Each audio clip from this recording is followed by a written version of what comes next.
गांव के बीचों बीच एक बड़ा सा घर होता है जहां एक परिवार रहा करता था जिसमें श्यामू और सीमा रहा करते थे। श्यामू के घर में उसके माता पिता और उसका बड़ा भाई भी अपनी पत्नी के साथ रहा करते थे। श्यामू का बड़ा भाई राजीव शहर की एक बड़ी कंपनी में काम किया करता था, इसलिए उसका रहन सहन भी वैसा ही होता है। वहीं दूसरी तरफ श्यामू बिल्कुल सिंपल स्वभाव का होता है जो गरीबी में ही अपना गुजर बसर किया करता था। श्यामू की पत्नी सीमा श्यामू का हर कदम पर साथ दिया करती थी। उन दोनों की जिंदगी गरीबी में भी खुशी से बीत रही होती है। श्यामू के माता पिता को गरीबी से चिढ़ होती है। उन्हें तो अमीरों वाली जिंदगी ही अच्छी लगती है और वो अमीरों की तरह ही अपना जीवन जीते हैं। एक दिन उनका बड़ा बेटा अपने माता पिता और सबके लिए बहुत सारे गिफ्ट लेकर आता है। माँ, बाबूजी, देखिए मैं आप दोनों के लिए अच्छे कपड़े लेकर आया हूँ। अरे वाह बेटा, इस घर में सिर्फ तू ही है जो हमारा इतना ध्यान रखता है। श्यामू को तो हमारी कोई चिंता ही नहीं है। ना तो उसने कोई पढ़ाई की और ना कोई अच्छी नौकरी करता है। ये तो बस मजदूर बनकर ही रह गया है। श्यामू अपने पिता के ताने चुपचाप सिर झुकाकर सुनता रहता है और करता भी क्या बेचारा। पर उसकी पत्नी सीमा से नहीं सुना गया। वो बोलती है, बाबूजी ये पूरे दिन तो खेत में मेहनत करते ही हैं। अगर आप अपने बेटे को हौसला नहीं देंगे तो वो कैसे तरक्की करेंगे। जब माता पिता ही ऐसे ताने मारेंगे तो बाहर वाले तो बोलेंगे ही ना। आपको अपने बेटे को सपोर्ट करना चाहिए। अब तो सिखाएगी माँ बाबूजी को क्या करना चाहिए और क्या नहीं। वो हमसे बड़े हैं, उन्हें सब पता है, समझी। सीमा कुछ बोल पाती इससे पहले ही श्यामू ने इशारे से उसे मना कर दिया। हाँ, सीमा भाभी सही कह रही हैं। माता पिता तो हमेशा अपने बच्चों की भले की ही बात करते हैं। अरे बाबूजी, आप इन दोनों को छोड़ो। आप ये नए कपड़े तो पहन कर देखो, आप पर कैसे लगते हैं। इसी तरह दिन बीतते रहते हैं। श्यामू पूरे दिन मेहनत करता है, पर ना तो उसके माता पिता कुछ उसकी मदद करते हैं और ना ही उसका बड़ा भाई, बल्कि उसे हर बात पे कुछ ना कुछ सुनाया करते हैं। राजीव शहर से पैसे कमा के लाता था, इसीलिए उसकी बहुत तारीफ हुआ करती थी। एक दिन की बात है। श्यामू, ये मैं क्या सुन रहा हूँ? तुमने चोरी की है। देख तेरा बड़ा भाई कितने गुस्से में है। चोरी? कैसी चोरी? मैंने कोई चोरी नहीं की। देख श्याम, तू झूठ मत बोल। पहले ही लोग तुझे नकारा बोलकर बाबूजी को ताने मारते हैं और अब तू चोरी भी करने लगा। तूने मेरे पर्स में से पैसे क्यों निकाले? बहुत हो गया श्याम, अब तू चोरी भी करने लगा। मुझे तुझसे ऐसी उम्मीद नहीं थी। अब बस बहुत हुआ।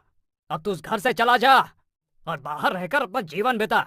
इस घर में तेरे लिए कोई जगह नहीं है। क्या है यहाँ से? सही कहा आपने श्यामू बेटा, तूने हमारा बहुत नाम खराब किया है। वो तो तेरे बड़े भाई राजीव ने हमारी इज्जत बचा रखी है। उसने घर का बड़ा लड़का होने का फर्ज निभाया है, पर तूने तो आज तक हमारा सर झुकाया ही है। बस अब तुम अपना रास्ता अलग बना लो। यहाँ तुम दोनों की अब कोई जरूरत नहीं है। अपने माता पिता से ऐसी बातें सुनकर श्यामू और सीमा का दिल टूट जाता है। वो जानते थे कि उनके पास और कहीं कोई ठिकाना नहीं है, लेकिन फिर भी वो अपने माता पिता की बात मानकर घर छोड़ने का फैसला कर लेते हैं। माँ, बाबूजी, आप लोग मेरे भले के लिए ही ये सब कर रहे होंगे। अपने माता पिता की आज्ञा मानना मेरा फर्ज है। चलो सीमा, चलते हैं। दोनों घर से निकल जाते हैं। श्यामू और सीमा गांव से बाहर एक टूटी फूटी झोपड़ी किराए पर लेकर रहने लगते हैं। अब उनके पास खाने पीने के लिए भी बहुत कम सामान होता है। देखा जी आपने, अपना तीर सीधा जाकर निशाने पे लगा है। अब वो नकारा श्यामू हमारे रास्ते से हट गया, समझो। सही कहा तुमने। बस बाबूजी को पता मत चलने देना। वहीं दूसरी तरफ श्यामू उदास बैठा होता है। तब सीमा श्यामू से कहती है, आप चिंता क्यों करते हो जी? हम दोनों फिर से खूब मेहनत करेंगे और फिर से अपनी नई जिंदगी बनाएंगे और अपने सपने पूरे करेंगे। तुम ठीक कहती हो सीमा। मेहनत और ईमानदारी से एक दिन हमें जरूर कामयाबी मिलेगी। फिर क्या था, रामू दिन रात मेहनत करने लगता है। कभी खेतों में मजदूरी करता तो कभी लकड़ियां काटा करता है। सीमा भी पास की एक महिला के साथ सिलाई का काम सीखने लगती है। दोनों की जिंदगी मुश्किलों से भरी पड़ी होती है, पर वो हार नहीं मानते हैं। भाभी, मेरे पति बाहर मेहनत करते हैं। मेरा भी तो फर्ज बनता है ना कि मैं भी उनकी मदद करूं। क्या आप मुझे भी सिलाई कढ़ाई का काम सिखा सकती हो? अरे क्यों नहीं सीमा, आजकल की लड़कियां तो अपने गरीब पति को छोड़कर ही भाग जाती हैं। वहीं तू है कि अपने पति का साथ देना चाहती है। तू चिंता मत कर, मैं तुझे सब कुछ सिखा दूंगी। कुछ ही दिनों में सुमन सिलाई कढ़ाई का सारा काम सीख जाती है और अब उसके पास सिलाई के बहुत सारे काम भी आने लगते हैं। अगर आप सही समझो तो कुछ पैसे मैं इकट्ठा करती हूँ, कुछ आप इकट्ठा करो और हम इस झोपड़ी के बाहर एक छोटी सी दुकान खोल लेते हैं। आप बाहर दुकान संभालना और मैं अंदर सिलाई का काम संभाल लूंगी। अरे वाह सीमा, ये तो बहुत ही अच्छा सुझाव है। मैं दिन रात मेहनत करके तुम्हारे लिए भी एक दुकान खोलूंगा। इस तरह सीमा और शामू ने अपनी मेहनत से एक दुकान खोल ली होती है। वहाँ वो कुछ पैसे कमाने लगते हैं और उनके जीवन में खुशियाँ आने लगती हैं। एक दिन सीमा शामू से कहती है, अजी देखा आपने, अब हमारी हालत पहले से काफी ठीक हो गई है। मुझे तो यकीन है कि हम एक दिन अपने सारे सपने जरूर पूरे कर लेंगे। सीमा, तुम्हारी मेहनत ने ही मुझे ताकत दी है।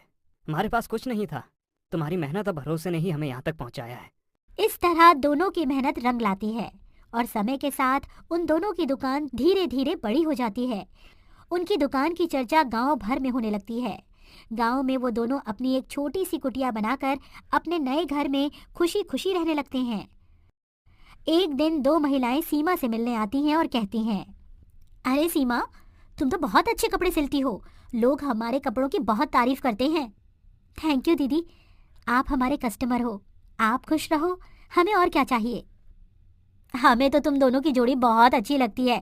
तुम्हारा पति तो दुकान में दिन रात मेहनत करता ही है, तुम भी अपने पति के साथ कंधे से कंधा मिलाकर उसका साथ देती हो।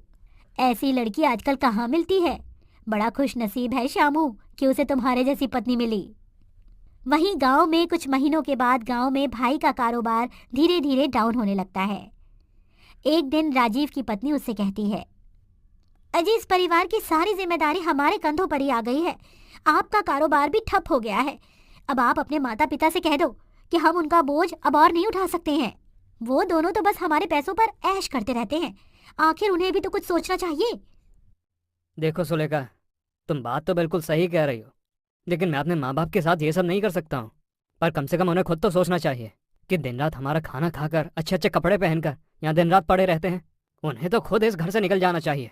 बेकार में हम पर बोझ बने हुए हैं। तभी बाहर राजीव के माता पिता चुपके से सारी बातें उनकी सुन लेते हैं और सोचते हैं कि उन्होंने शामू के साथ अन्याय किया था। उन्हें अपने फैसले पर पछतावा हो रहा होता है। हमसे बहुत बड़ी गलती हो गई जी, हमने अपने ही बेटे के साथ इतना बड़ा अन्याय किया, जो सच में अपनी ईमानदारी से हमारी जिंदगी को संवार रहा था, उसे हमने अपने घर से निकाल दिया। तुमने बिल्कुल सही कहा। हम राजू को कुछ भी बोल देते थे तो वो हमें उल्टा जवाब नहीं देता था, बस सर नीचे करके हमारी बातें सुनता रहता था। मेरे सारे तानों को मेरा बेटा सर झुका के सुनता रहता था। पर राजीव और उसकी बहू हमारे बारे में कितना बुरा सोचते हैं। हमने तो ये कभी सपने में भी नहीं सोचा था कि ये दोनों हमारे बारे में इतना बुरा सोचते होंगे। चलो श्यामू और छोटी बहू से माफी मांग लेते हैं, उम्मीद है कि वो हमें माफ कर देंगे। उसी दिन श्यामू के माता पिता श्यामू के नए घर पर आ जाते हैं। बेटा, हमें माफ कर दे, हमने तुम्हारे साथ बहुत बुरा किया। तुम सही थे, हमें तुम्हारी मेहनत को समझना चाहिए था। माँ, बाबूजी, जिंदगी में हर किसी से कोई ना कोई गलती तो होती ही है, और आप हमारे माता पिता हैं और हमारे दिल में हमेशा आपके लिए इज्जत रहेगी। हम एक नई शुरुआत करेंगे जिसमें हम सब एक साथ रहेंगे। और वैसे भी अगर आप मुझे घर से बाहर नहीं निकालते तो हम इतने कामयाब नहीं हो पाते। हाँ बाबूजी, अब हम सब साथ में रहेंगे और मिलकर खुशियाँ बांटेंगे।